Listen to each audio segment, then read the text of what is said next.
Gente, o Senhor não é uma lenda. O Senhor não é fruto da nossa imaginação. O Senhor não é uma alucinação coletiva. O Senhor é real. Ele é o Criador de todas as coisas. E todas as coisas se submetem ao senhorio de Cristo.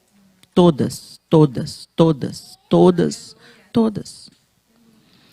Esse furacão pode ser assustador para o homem, mas nada mais adequado do que a gente, diante do furacão, reconhecer o nosso estado. Nós somos pó, nós somos pequenos, nós somos frágeis, nós somos vulneráveis.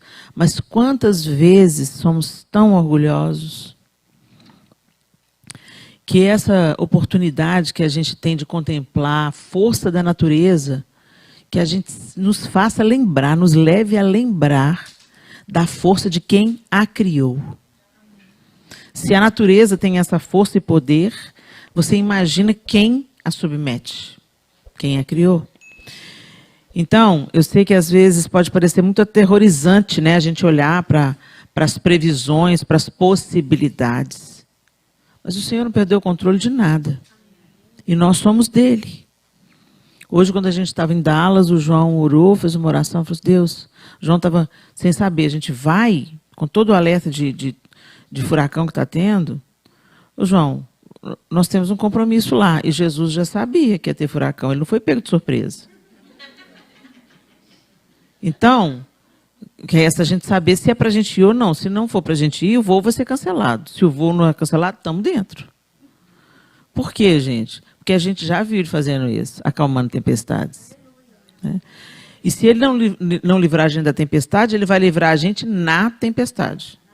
Como ele livrou na fornalha. Ele não livrou da fornalha, ele livrou na fornalha. Ele vai estar com a gente, em qualquer situação. Então, esses momentos de instabilidade, eles são momentos adequados para a gente ter um parâmetro de como é que anda nosso relacionamento com Deus, em que nível que está a fé. Porque a gente fala que crê, fala que sabe, Deus é poderoso, mas na hora que a gente tem que provar do poder dele, a gente treme nas bases. E aqui, nós estamos sendo aperfeiçoados, porque a gente não sabe o que vem aí para frente. Não é isso? Se você está lendo as Escrituras, se você sabe as profecias, e se você está olhando para o estado em que o mundo está, você sabe que o barco já está sacudindo muito antes desse furacão chegar. Né?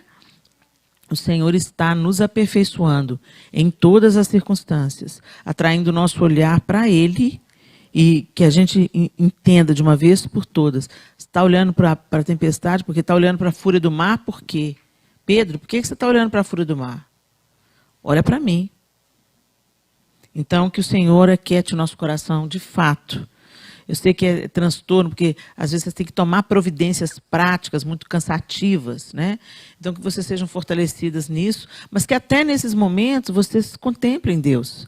Percebam a grandeza de Deus, a misericórdia de Deus e sejam agradecidos. Porque, graças a Deus, não tem tornado toda hora, não tem furacão toda hora, não tem maremoto toda hora, não tem terremoto toda hora, graças a Deus.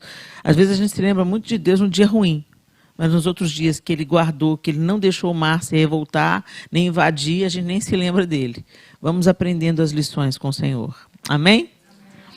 Abra sua Bíblia em Neemias, capítulo 1. Nós vamos ter uma leitura um pouquinho longa. Nós vamos ler o capítulo 1 todo e vamos ler parte do capítulo 2.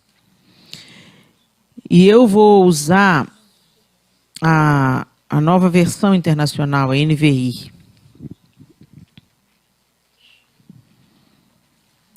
Palavras de Neemias, filho de Acalias. No mês de Quisleu, no 20º ano, enquanto eu estava na cidade de Suzã, Anani, um dos meus irmãos, veio de Judá com alguns outros homens. E eu lhes perguntei acerca dos judeus que restaram, os sobreviventes do cativeiro, e também sobre Jerusalém. E eles me responderam: aqueles que sobreviveram ao cativeiro e estão lá na província passam por grande sofrimento e humilhação. O muro de Jerusalém foi derrubado e suas portas foram destruídas pelo fogo. Quando ouvi essas coisas, sentei-me e chorei. Passei dias lamentando-me, jejuando e orando ao Deus dos céus. Então eu disse: Senhor, Deus dos céus, Deus grande e temível, fiel à aliança e misericordioso com os que te amam e obedecem aos teus mandamentos, que os teus ouvidos estejam atentos e os teus olhos estejam abertos para a oração que o teu servo está fazendo diante de ti, dia e noite, em favor de teus servos, o povo de Israel. Confesso os pecados que nós, os israelitas, temos cometido contra ti. Sim, eu e o meu povo temos pecado. Agimos de forma corrupta e vergonhosa contra ti. Não temos obedecido aos mandamentos, aos decretos e às leis que deste ao teu servo Moisés.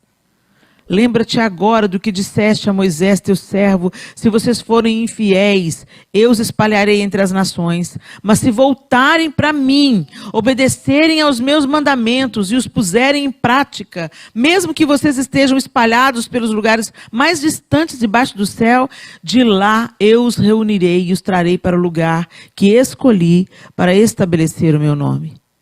Estes são os teus servos, o teu povo. Tu os resgataste com teu grande poder e com teu braço forte. Senhor, que os teus ouvidos estejam atentos à oração deste teu servo e à oração dos teus servos que têm prazer em temer o teu nome. Faze com que hoje este teu servo seja bem-sucedido, concedendo-lhe a benevolência deste homem. Nessa época, eu era o copeiro do rei. Continua no capítulo 2. No mês de Nissan, do 20º ano do rei Artaxerxes, na hora de servir-lhe o vinho, levei-o ao rei. Nunca antes eu tinha estado triste na presença dele. Por isso o rei me perguntou: por que o seu rosto parece tão triste se você não está doente? Essa tristeza só pode ser do coração. Com muito medo, eu disse ao rei: que o rei viva para sempre. Como não estaria triste o meu rosto se a cidade em que estão sepultados os meus pais está em ruínas e as suas portas foram destruídas pelo fogo? O rei me disse: o que você gostaria de pedir? Então orei ao Deus dos céus e respondi ao rei: se for do agrado do rei, e se o seu servo puder contar com a sua benevolência, que ele me deixe ir à cidade onde meus pais estão enterrados, em Judá, para que eu possa reconstruí-la. Então o rei, estando presente a rainha sentada ao seu lado, perguntou-me: quanto tempo levará a viagem? Quando você voltará? Marquei um prazo com o rei e ele concordou que eu fosse. A seguir acrescentei: se for do agrado do rei, eu poderia levar cartas do rei aos governadores do Trans-Eufrates para que me deixem passar até chegar a Judá. E também uma carta para Asaf, guarda da floresta do rei, para que ele me forneça madeira para as portas da cidadela que fica junto ao templo, para os muros da cidade e para a residência que irei ocupar. Visto que a bondosa mão de Deus estava sobre mim, o rei atendeu os meus pedidos. Vamos até aí. Senhor, obrigado pela tua palavra e que o Senhor nos fale através da tua palavra nessa noite. Que o Senhor ministre ao coração de cada uma de nós aqui, na singularidade, na particularidade de cada uma, através dessa sua palavra poderosa. Nos ensina, nos exorta, nos consola, nos conduz pelo caminho que nós devemos seguir. Conduz e escreve a nossa história, Pai, em nome de Jesus. Amém. Gente, tem algumas coisas aqui nesse texto que me chamam muito a atenção. Neemias estava também no exílio, servindo na casa de Artaxerxes, e ele estava bem posicionado lá.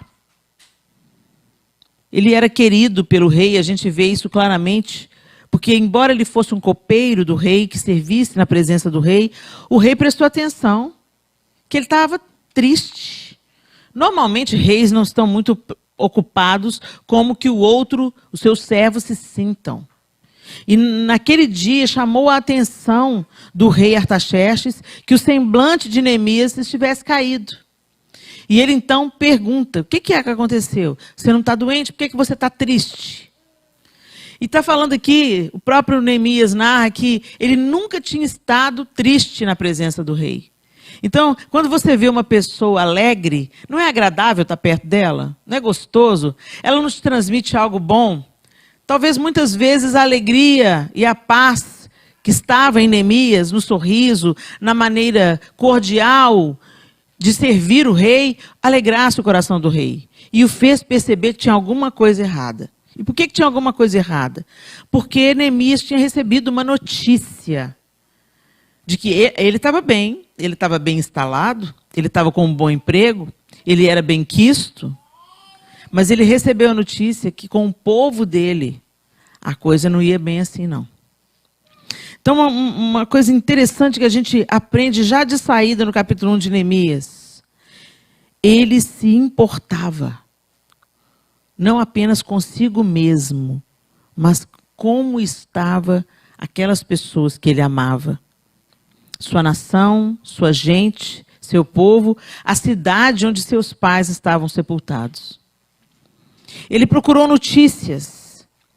E quando trouxeram notícias, como é que estão as coisas em Judá? Tinham pessoas que já estavam voltando do cativeiro e voltando então para Jerusalém. Só que as coisas lá em Jerusalém não estavam boas. A cidade tinha sido totalmente destruída. Vamos voltar um pouquinho na história. O que aconteceu com Jerusalém? Deus foi avisando o povo que se eles continuassem estabelecendo novos ídolos no coração deles, que Deus viria com o juízo. E que Deus iria permitir que o inimigo avançasse sobre Jerusalém. E que o templo seria destruído. E antes de Deus cumprir essa mensagem, ele mandou os seus profetas avisarem.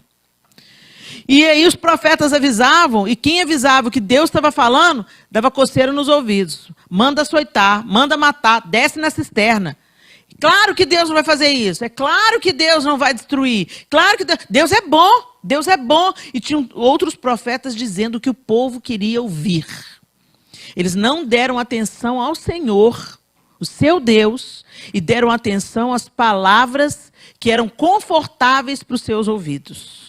Esse é um alerta que a gente precisa ter nos nossos dias. A gente quer ficar num ambiente onde todo mundo massageia o nosso ego. A gente quer ouvir a palavra de vitória, o culto da coragem, o culto da prosperidade. A gente quer correr atrás do profeta. Se eu tenho um dom de profecia aqui, esse culto estava coalhado de gente lá fora. Por quê? Porque Helena entrega a profecia até com o número do CPF. Você não precisa de um profeta que entrega a profecia com o número do CPF. Vai ler a Bíblia. Vai ouvir direto a voz de Deus. Mas a gente gosta de ouvir profeta. E eu creio nos profetas. Agora, eu creio que quando Deus quer falar com a gente através do profeta, Deus nos encontra. Ele sabe onde a gente mora. E outra coisa, Deus nunca vai dizer na boca do profeta algo que é contra a sua palavra escrita. Mas tem um tanto de gente que está escutando falsa profecia, falsos profetas, porque trazem uma palavra de consolo, uma palavra de encorajamento. Eis que te digo, filha, tu és muito amada. Tá, me conta uma novidade. Eu leio a Bíblia, eu sei que eu sou muito amada, porque Deus amou o mundo de tal maneira, Ele deu o filho dele para morrer no meu lugar. Eu já sei que eu sou amada. E é esse amor que vai me curando. Mas a gente não lê a Bíblia, e a gente, qualquer mentirinha que entra, a gente cai dentro. Porque é uma mentira boa. Gente, eu vou te já avisando. O diabo sabe como está a mentira. Ele é o especialista. Então ele te conta uma mentira que parece uma verdade. E você gosta. E aí aconteceu a mesma coisa com o povo de Israel. O pessoal gostava de ouvir o quê? Mas é claro que Deus não vai destruir o templo. Deus mandou Salomão construir o templo. Como que ele agora vai destruir o templo? Pirou? Tá doido? Ele não pode ir contra ele mesmo. Deus é bom. Só que enquanto o povo falava que Deus era bom, eles viviam a revelia de Deus. Eles faziam o que era abominação diante dos olhos de Deus. e pensava assim, a bondade de Deus cobre tudo. É claro que ele vai destruir Jerusalém. Jerusalém, a menina dos olhos de Deus, a cidade do grande rei. Claro que Deus não vai destruir. Gente, Deus não tem compromisso com o erro. Deus não tem compromisso com a iniquidade. E ele vai destruir o que for preciso para que o nome dele seja glorificado, para que você continue andando no caminho que você deve andar. Ele tem que derrubar os ídolos do nosso coração para o nosso próprio bem. Não porque ele está disputando poder com ídolo nenhum. Ele está estabelecido, ele é o único Senhor. E apesar de todo o aviso que Deus mandou, o povo continuou vivendo do jeito que estava. Primeira pergunta das noites. Será que você também está vivendo como o povo de Israel? Vivendo a sua vida, com seu Deus Papai Noel, com seu Deus Gênio da Lâmpada, o Deus que você customizou. Você pega dele só o que te serve. O que você não gosta dele, não, isso aqui é muito forte. Muito pesada essa palavra. Muito bem. Neemias, aí veio o exílio, Deus cumpriu a sua promessa, ele manda avisar, ele é longânimo. Ele passou anos avisando. Arrependei-vos, volta para o Senhor, não entre nesses maus caminhos, destituam os ídolos, derrubem os altares de falsos deuses. E o povo fingia que não estava ouvindo. Chegou ao ponto do povo dizer assim, mas a gente já escuta essa lenga-lenga tem muito tempo, gente, não vai mudar nada. Hoje a gente está escutando coisas muito semelhantes. Tem gente que fala, que Jesus vai voltar o quê? Que profecia o quê? Gente, guerra sempre teve. Terremoto sempre teve. Palhaçada, Jesus vai voltar nada. A gente escuta isso na boca de quem diz que é crente. Igualzinho era naqueles dias. Meu Deus. Deus cumpriu a sua palavra. Nabucodonosor passou em Jerusalém igual um rolo compressor. Não sobrou nada. Levou o resto que tinha sobrado. Foi em 2 etapas. Gente, fala sério. Deus ainda deu uma oportunidade. Mas depois da segunda vez, ele acabou com tudo, destruiu o templo, levou tudo. Bora, levou todo mundo. Acabou com tudo. E já mandou, estão indo para a Babilônia, pode se estabelecer aí. Constrói casa, tenham filhos. Porque os profetas falavam, não, vai ser rápido, a gente logo vai voltar. 70 anos. E aí Neemias está tendo notícias, recebendo notícias daqueles primeiros que estavam voltando para Jerusalém. Os primeiros que estavam chegando e eles estavam encontrando um lugar completamente inóspito. Perguntei acerca dos judeus que restaram, os sobreviventes do cativeiro e também sobre Jerusalém. E eles me responderam, aqueles que sobreviveram ao cativeiro e estão lá na província, passam por grande sofrimento e humilhação. O muro de Jerusalém foi derrubado e suas portas foram destruídas pelo fogo. Então, sentei-me e chorei quando ouvi essas coisas. Gente, será que a gente consegue hoje chorar pelas notícias que vocês têm lá do Brasil? Gente, será que a gente chora como Neemias chora? Será que a gente chora pelos cristãos que estão sendo perseguidos lá no Oriente Médio, degolados, simplesmente por serem cristãos? Ou será que a gente está confortável no palácio? Será que a gente está voltado só para o nosso umbigo, gente? Eu venho aqui trazer uma palavra de alerta para vocês. Deus quer interferir na nossa história. Mas nós precisamos de entrar na história de Deus primeiro. Saímos do nosso comodismo. Saímos da nossa apatia e do nosso conforto pessoal. O que vai precisar de acontecer para você dobrar o seu joelho e orar pela sua descendência, pelos seus familiares, pela igreja perseguida? A igreja não é abrigo nuclear. Eu estou na igreja, estou salvo, minha família, todo mundo é crente, que o mundo queime lá fora. Isso não tem nada a ver com cristianismo, gente. Deus amou o mundo de tal maneira que ele deu o seu filho. Jesus veio aqui, Jesus encarnou na nossa roupa, na nossa carne. Ele se vestiu da nossa humanidade para que a gente tivesse vida e vida em abundância. E para a gente ir fazer o mesmo. Para a gente derramar nossa vida na vida dos outros. E é nesse lugar que a gente experimenta plenitude, coragem, vitória. Enquanto a gente ora pelos nossos irmãos, é que Deus muda a nossa sorte, exatamente como foi com Jó. É quando a gente se envolve com a necessidade do outro e se apresenta como solução na vida do outro, que uma alegria plena toma o nosso coração. O egoísmo só nos torna mais pesados, mais arrogantes e mais insatisfeitos. Quem é egoísta não está satisfeito com coisa nenhuma. Tem sempre uma crítica para fazer. Tem sempre alguma coisa para reclamar. Ai, esse jantar podia estar melhor. Ai, essa decoração não ficou boa. Ai, gente, mas justamente hoje vai chegar no furacão aí, vai manter essa reunião mesmo. A gente não consegue ver o bem, a gente só vê o mal. E isso é só um sintoma de que o nosso coração está desalinhado, saiu do prumo. E Deus está nos chamando para entrar no prumo de novo. Sabe por quê? Porque Deus quer o nosso bem. Deus quer o nosso bem. E o nosso bem passa por vivermos uma vida que transborda. Não viver apenas para nós mesmos. Neemias chora e se lamenta.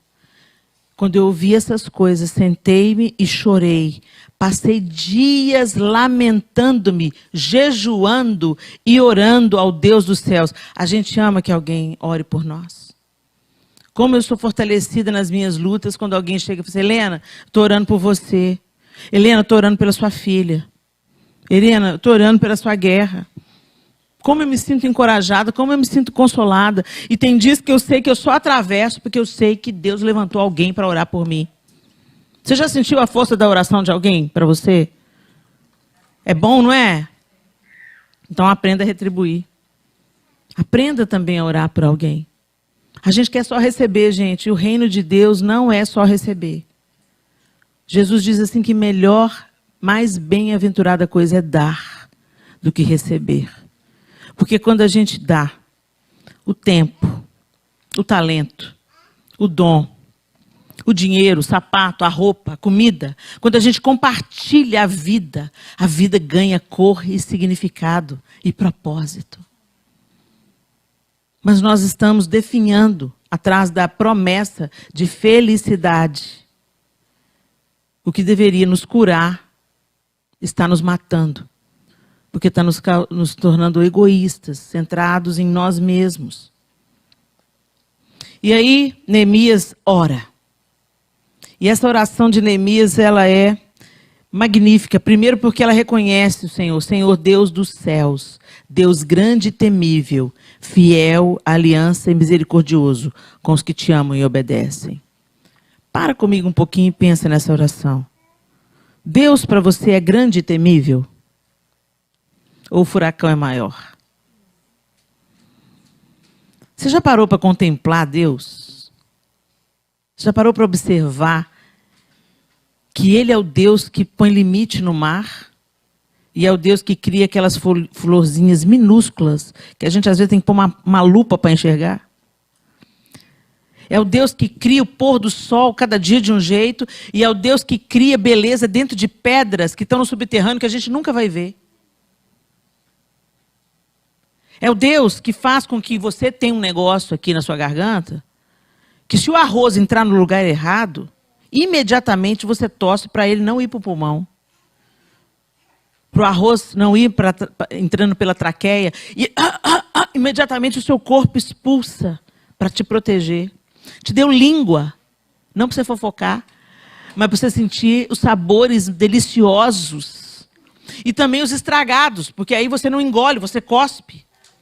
É só você olhar para o corpo humano, como o corpo humano funciona, como o pulmão infla de ar, e murcha, e infla, e murcha, e infla, e murcha. Você nem pensa nesse movimento, mas é por causa dele que você está viva.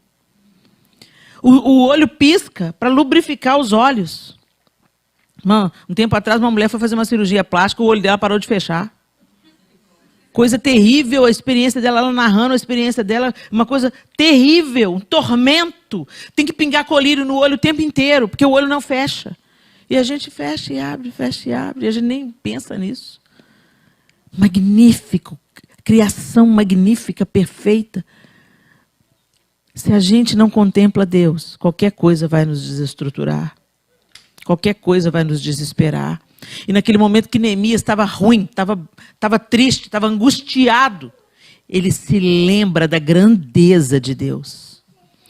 Deus, Senhor dos céus, Deus grande e temível, fiel à aliança e misericordioso com os que te amam e obedecem aos teus mandamentos.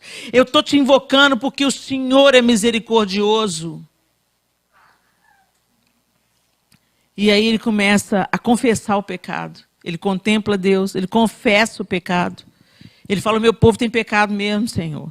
O meu povo tem pecado. Eu também tenho pecado. É muito fácil a gente ver o pecado dos outros, mas falar do nosso a gente não fala não, né? Senhor, eu também tenho pecado, a minha casa tem pecado, e eu te peço, tem misericórdia, perdoa, Senhor. Perdoa os nossos pecados. Porque o Senhor também fez uma promessa, que o Senhor ia trazer juízo, sim. Mas se nós nos voltássemos para o Senhor e nos arrependêssemos, gente, o Senhor, Ele está pronto para ouvir o clamor daquele que se arrepende. Mas você tem que abrir a boca. E você tem que falar, Senhor, eu estou vivendo uma vida que eu sei que não está te agradando, mas eu quero viver a tua proposta para mim. Eu quero viver o que tu queres, Senhor. Eu confesso meu pecado, eu estou indiferente, eu estou fria, eu estou crítica. Eu não leio a palavra, eu estou caçando profeta. Eu ponho defeito em tudo. Deus, põe a mão em mim, Senhor. Põe as duas mãos em mim, Jesus. E não me solta não pela sua misericórdia e graça. E me transforma pelo teu poder. E me faz entrar no teu propósito. Eu quero viver o teu plano, a tua vida para mim. Neemias faz isso. E ele pede para Deus favorecê-lo. E aí no capítulo 2 a gente vê ele diante do rei. E é tão lindo que o rei percebe, ele pede ao rei um tempo para ir ajudar a reconstruir o que estava quebrado. O que você está reconstruindo? Porque o mundo quebrado, a gente está aí. Sempre tem alguém pior do que a gente por perto. Você está ruim? Tem alguém pior por perto. E a nossa restauração consiste em ajudar quem está precisando. E não se fechar na nossa dor. Não se fecha na sua necessidade, senão você vai morrer. Não se fecha na sua dificuldade, você não vai vencer. Deus não fez a gente para viver isolados. Gente, a egolatria, o egocentrismo, o egoísmo é um instrumento do inferno para te destruir. Quando nós semeamos na vida de alguém, quando a gente ajuda alguém a sair do buraco, quando a gente se apresenta como solução para um problema, é nisso que consiste a verdadeira felicidade, porque a gente frutifica. Quando a gente está deprimido, uma vez meus filhos, gente, estavam na mesa, eles eram todos pequenos. Aí um sentou na mesa e falou assim, não tem presunto? Eu falei, não. Continuei comendo. Não tem queijo? Não. Tem café, pão e manteiga. Cresci com isso. Não quero comer. Ah, gente. Ai, Jesus, eu sou mansinha, mansinha. Esperei todo mundo acabar de comer, quem quis comer. Esperei. Peguei os 4, coloquei dentro do carro e levei para debaixo de um viaduto, lá em Belo Horizonte. Deus teve a providência de chegar lá, tinha uma família debaixo de uma biqueira tomando banho. Aí eu falei assim, parei o carro e falei assim, olha lá! Eles olharam. O que é aquilo, mamãe? Eles estão tomando banho ali. Come lixo. E mora debaixo da ponte. O próximo que reclamar que não tem presunto e queijo, vem morar com eles. Não faça isso em casa. Eles ficaram aterrorizados, eles me olhavam com o olho desse tamanho assim. Mamãe, não quero saber de reclamação, vocês têm comida, eles catam no lixo. E eu fui pagando pau para eles até chegar lá em casa. O negócio não foi uma boa experiência para eles, mas o fato é que nunca mais eu não vi ninguém reclamando. Só tem isso na mesa? Então, gente, a gente precisa de viver algumas coisas. Tem hora que a gente precisa de ir num hospital. Sabe? Tem hora que você está assim, ai, não tenho dinheiro para comprar uma roupa nova. Vai no hospital. Vai fazer uma visitinha no hospital e ver alguém que não tem dinheiro para fazer um tratamento, alguém que está faltando ar para respirar. Isso, gente, isso dá um choque de realidade na gente. Tem um ministério aqui nos Estados Unidos que quando os ministros de louvor começam a se destacar e ficar proeminentes, eles são convidados a servir nas tarefas mais humilhantes nos bastidores. As mais difíceis. Sabe, tipo assim, trocar fralda de idoso. Quanto mais famosinho você fica, vai lavar banheiro. Quanto mais destacado e famoso você fica, mais árduo é a sua missão no bastidor. Para quê? Para nos dar equilíbrio. Para a gente se lembrar que nós somos pó, que Deus é grande. E que tudo que recebemos é por graça e misericórdia para ser derramado na vida dos outros como um bálsamo. E não como um instrumento de humilhar outras pessoas, de se sentir melhor do que outras pessoas. E a gente, conscientemente, intencionalmente, a gente tem que buscar isso para nós também. Você está tendo muito? Está tendo para pagar suas contas e comer? Compartilha com alguém que não tem. Vai visitar alguém. Ah, você está se sentindo sozinho? Vai visitar alguém que também vive sozinho. A gente precisa... meu Natal é maravilhoso, eu passo em família. Todo mundo traz um prato. Tão gostoso o Natal. E quanta gente que não tem família aqui para participar do Natal? Chama para comer na sua casa. Você vai viajar de férias? Leva alguém que não tem dinheiro para viajar de férias. Gente, a gente tem que sair desse nosso mundinho. Para que o nome de Deus seja glorificado e para que a gente aprenda a ser forte. Porque não pense você que você vai ser forte vivendo só o seu mundinho, fantástico mundo de Bob, não. Quanto mais nos fechamos em nós mesmos, mais egoístas, mesquinhos nós nos tornamos. Neemias foi tão ousado que ele não pede só liberação para o rei, não. Ele pede liberação por um prazo, ficar ausente. Depois ele pede cartas para passar em território que ele podia ser barrado. Autorização do rei para atravessar territórios.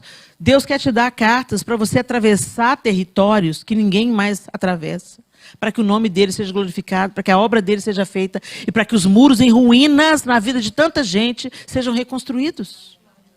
Gente, a grande alegria da vida é a gente ver Deus usando a vida da gente para ressuscitar uma pessoa emocionalmente, para curar um casamento, para trazer alívio num dia de dor. Não tem nada que paga isso. É uma alegria, uma plenitude que o dinheiro, o status, o poder não dão. Porque reverbera em vida para a eternidade. Para que a gente está vivendo, gente? Ele pede as cartas. E no final, o ousado do Neemias ainda pede madeira. Ele pede o material para reconstruir os muros. E o rei fez o quê? Deu prazo, deu as cartas e deu o material. Se você está sendo um cooperador de Deus, não vai te faltar nada. Não vai te faltar ousadia, não vai te faltar coragem, não vai te faltar força, não vai te faltar provisão, não vai te faltar nada. Se você está vivendo para derramar na vida do outro, não vai te faltar nada. Se está te faltando alguma coisa, é hora de você fazer uma revisão no plano. Porque a Bíblia fala assim, vocês pedem e não recebem, porque vocês pedem mal para gastar nos seus próprios prazeres. É a única situação que a gente vê que Deus não dá.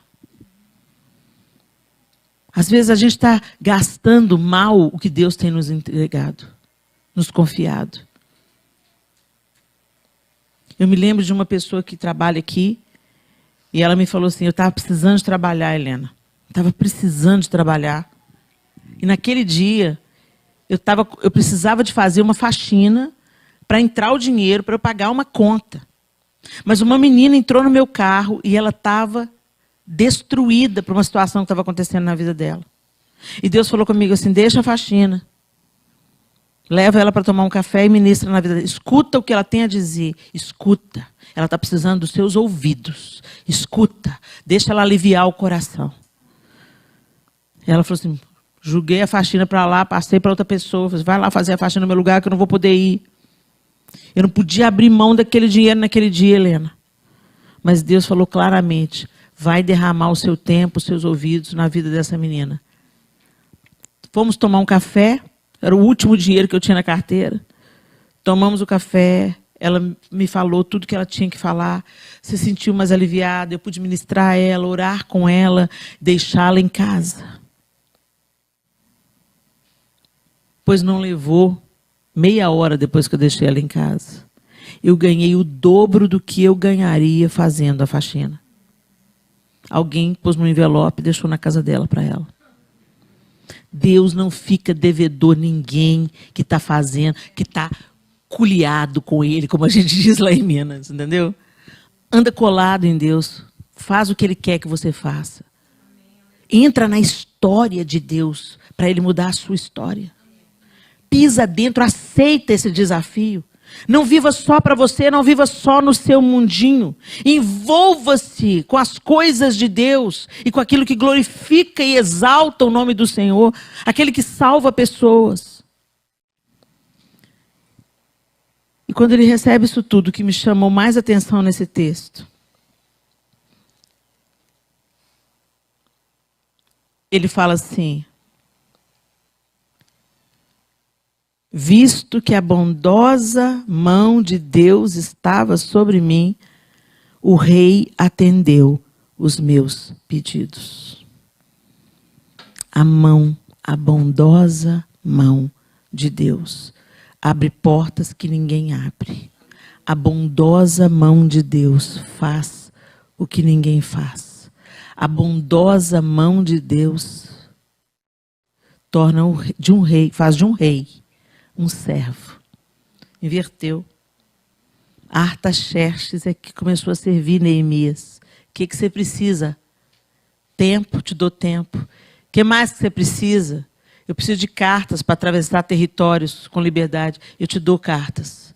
E o que mais que você precisa? Eu preciso de madeira. E não é pouca, não. É para reconstruir os muros, é para construir madeira para os portões, madeira para os muros, madeira para a casa que eu vou morar.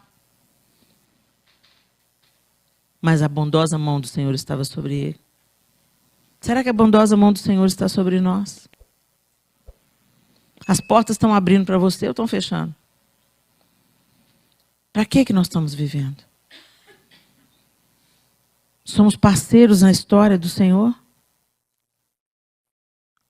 Eu tenho uma coisa muito clara no meu coração para essas eleições no Brasil. Duas coisas vão acontecer.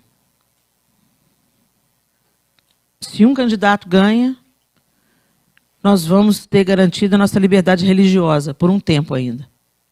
No mínimo, a nossa liberdade religiosa. Não é para a gente ficar deitado eternamente em berço esplêndido.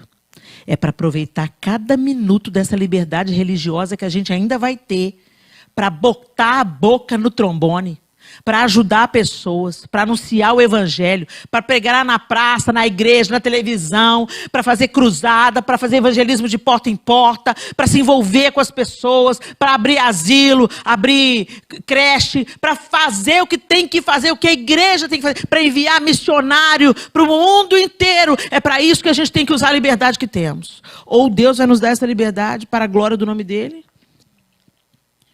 ou o Senhor virá com juízo sobre o Brasil. Mas também é uma excelente oportunidade da gente crescer. Porque ele vai parar com esse mimimi. A minha igreja é maior que a sua. Quantos membros tem a sua igreja? Seu culto tem... A parede é preta ou a parede é branca? Sabe essa palhaçada? Ah, vocês creem no dom do Espírito ou vocês não são continuistas? Porque debaixo da pancada, todo mundo é irmão. Né? É igual o seu irmão de carne lá. Você se bateu nele. Mas não vem ninguém de fora bater, não. Não é assim? Pois é. Quando os tempos difíceis chegarem na igreja, é isso que vai acontecer. A pancada vai provocar a unidade. Porque quando todo mundo começa a sofrer, a gente vê isso historicamente, desde a igreja primitiva. Todo mundo ia para a arena, todo mundo sofria, era morto. E quanto mais batia, mais unidos eles ficavam. É a igreja na China. É a igreja perseguida, é a igreja underground, é a igreja que mais cresce na face da terra. A gente pede um avivamento, a gente não sabe por qual via ele vem. A via do sofrimento, uma via recorrente. Como é que nós vamos ser encontrados? Mimizentos ou prontas a entrar na história de Deus e deixar a história de Deus mudar a nossa? Feche os seus olhos. Mas não dorme, não.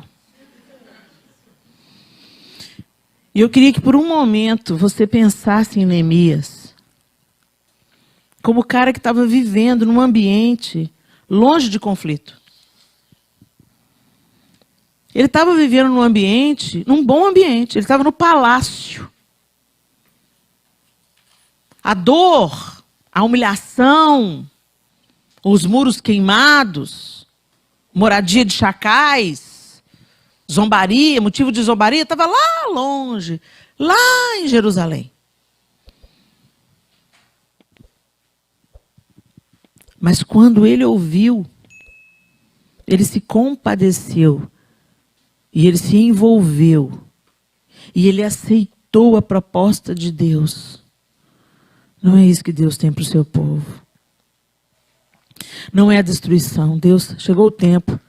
Eu preciso de reconstruir os muros. Eu preciso de me envolver nessa reconstrução. Deus te trouxe para a América. Eu não sei como que você chegou aqui. Talvez por caminhos bem tortuosos. Bem difíceis. Mas de uma certa forma, Deus tem te protegido nesse lugar, tem te abençoado, tem te dado irmãos. E a despeito de toda a necessidade que vocês passam aqui, aqui deve estar melhor para vocês do que o Brasil, senão vocês não ficariam aqui. Que isso não seja desperdiçado.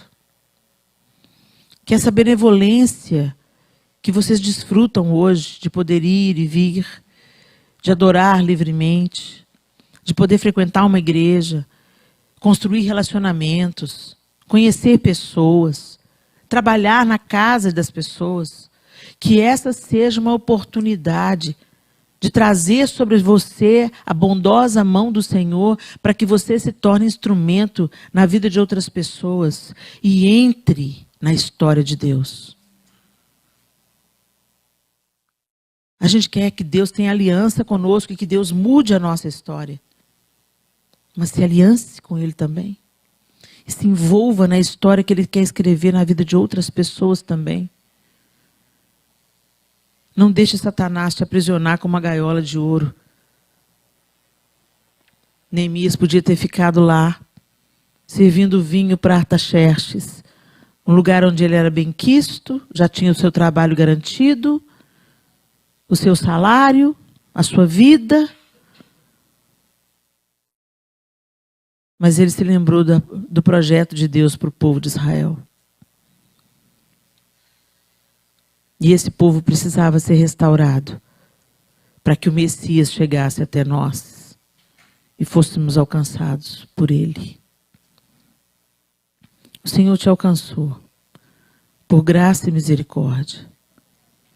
Que a bondosa mão do Senhor esteja sobre você, não apenas para suprir as suas necessidades, mas te levar a transbordar e abraçar aquilo que Deus quer fazer através de você. Todo mundo que está aqui nessa sala pode fazer alguma coisa por alguém. Todo mundo. Ah, mas eu não tenho nada, Helena. Sim, você tem alguma coisa sim. Você tem ouvidos para ouvir uma pessoa desesperada? Você tem um sorriso para ir no hospital visitar alguém? Você pode oferecer um café para alguém que se sente solitário, que chegou há pouco tempo no Brasil, do Brasil? Você pode servir a essa igreja?